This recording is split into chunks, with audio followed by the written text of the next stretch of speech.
Dia datang secara tak terduga, kian meninggi mencapai gedung bertingkat dan menghancurkan segala sesuatu yang dilewatinya, merenggut ribuan jiwa. Bukan, ini bukan monster di film populer. Saya berbicara tentang air laut biasa yang tiba-tiba menjadi tsunami. Jika Anda pikir ini tidak akan pernah mengkhawatirkan Anda, saya tidak akan begitu yakin.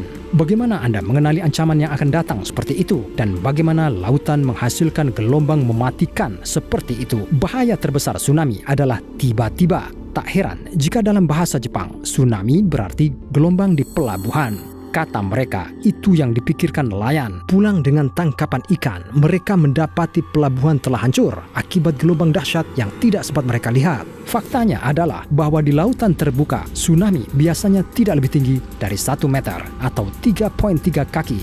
Tapi panjangnya yaitu jarak antar punggung bukit. Ini bisa mencapai antara 100 hingga 200 km atau 60 hingga 120 mil. Itu setidaknya 1000 kali lebih besar dari ombak biasa dan kecepatannya seperti pesawat jet, dan hanya di pesisir pantai saja tsunami meninggi dengan ukuran yang luar biasa. Jadi, bagaimana kita menjelaskan amukan elemen yang tiba-tiba ini? Angin, seperti halnya gelombang biasa, tidak ada hubungannya dengan itu. Massa air benar-benar didorong oleh gerakan kuat yang singkat dari bawah air, dan terjadi pergeseran tajam skala besar di lautan. Penyebabnya bisa berupa gempa bumi, letusan gunung berapi, tanah longsor, ledakan, runtuhnya batuan dan gletser atau asteroid yang berdampak pada air. Tapi penyebab utama 88% kasus adalah seismik. Energi pendorong tsunami tidak seperti gelombang biasa, melewati air bukan di atasnya. Jadi, 95% dari siklus hidup tsunami tidak terlihat oleh mata, dan hanya pada akhirnya tsunami muncul ke permukaan. Sekarang, tarik nafas dalam-dalam dan selami pusat peristiwa ini bersama saya. Sampai saat lempeng litosfer kerak bumi bergeser, guncangannya sangat kuat, hampir 8 poin, yang berarti tsunami tidak dapat dihindari. Karena guncangan itu, sebagian dasar laut naik, sementara yang lain turun, dan lautan mulai berosilasi secara vertikal, meluncurkan serangkaian gelombang. Jika sebuah kapal duduk di atas pusat gempa ini aman. Ketinggian ombak yang menghantam sisinya sekitar 0,5 meter atau 1,64 kaki. Namun di kedalaman lautan, semuanya berguncang dari dasar hingga permukaan.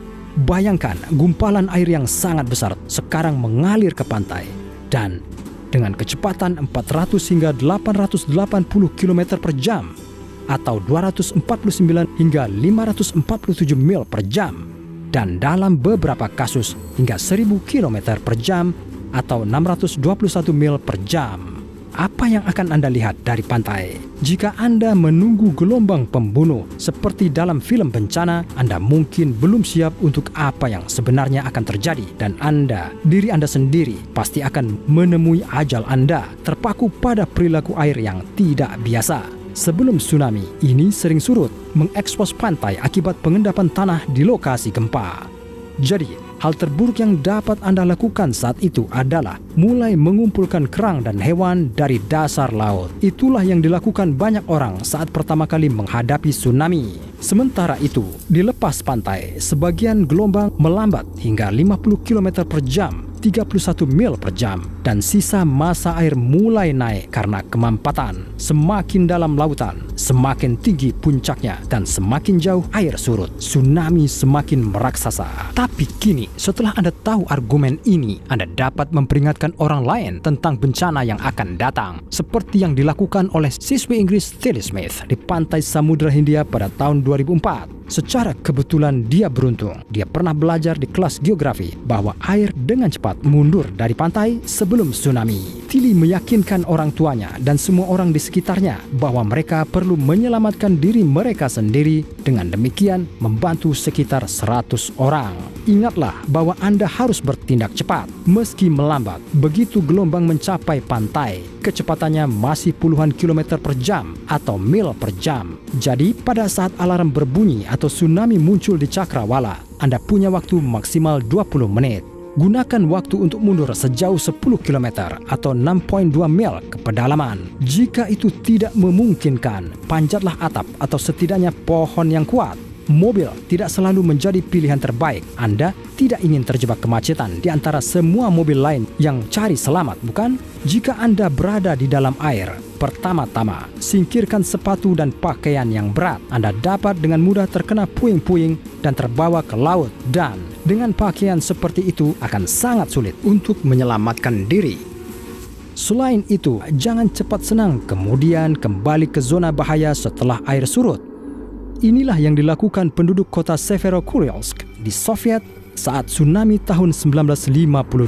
Akibatnya, mereka yang selamat dari gelombang pertama tersapu setengah jam kemudian dengan gelombang kedua sekitar 15 hingga 18 meter, 49 hingga 59 kaki tingginya. Nah, itu bukan tidak lazim. Ada beberapa gelombang dan yang pertama tidak selalu yang terbesar. Yang berikutnya mungkin tidak akan datang selama 2 hingga 3 jam dan tidak akan menemui hambatan apapun. Gelombang pertama mengosongkan jalan, menghanyutkan mobil, pohon, dan properti bersamanya. Yang kedua menghanyutkan kembali semuanya, menghancurkan bangunan dan apapun yang menghalangi jalannya.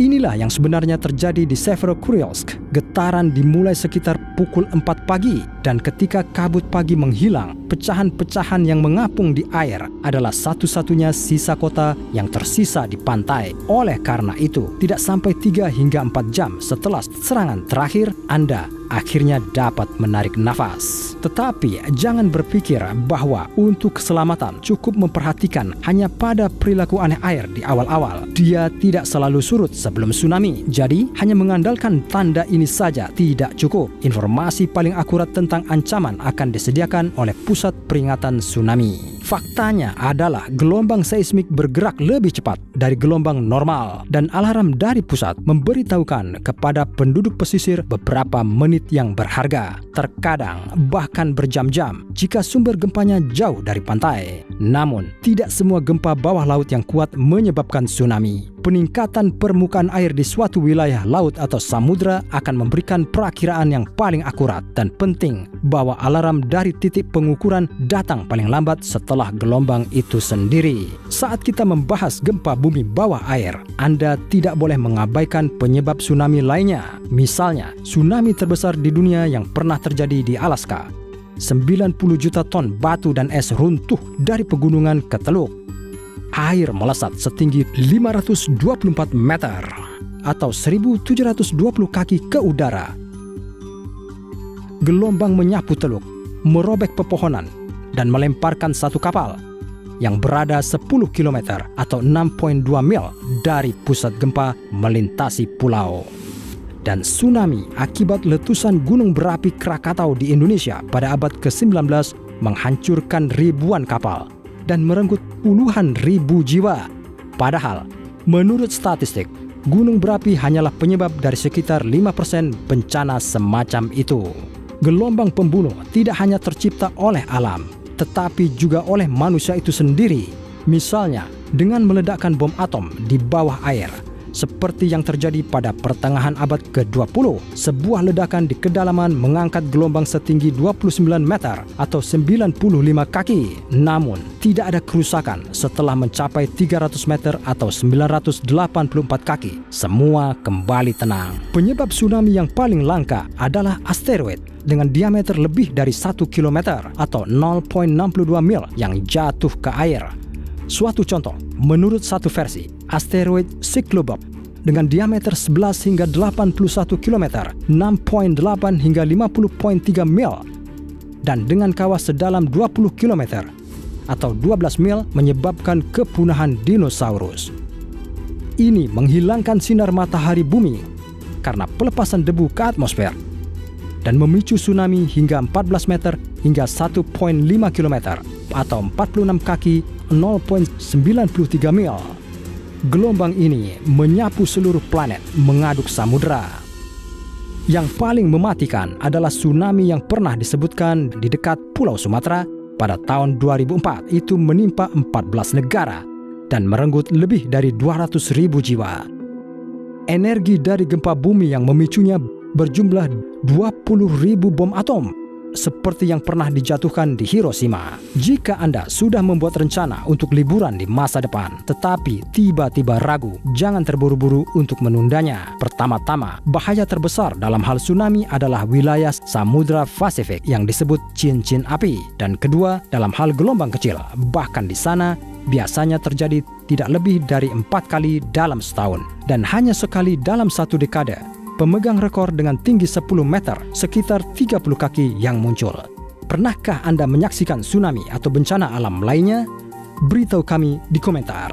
Jika Anda menyukai video ini, berikan jempol, subscribe channel ini, klik bel untuk menerima pemberitahuan tentang video baru, dan jangan lupa untuk merekomendasikan kami kepada teman Anda.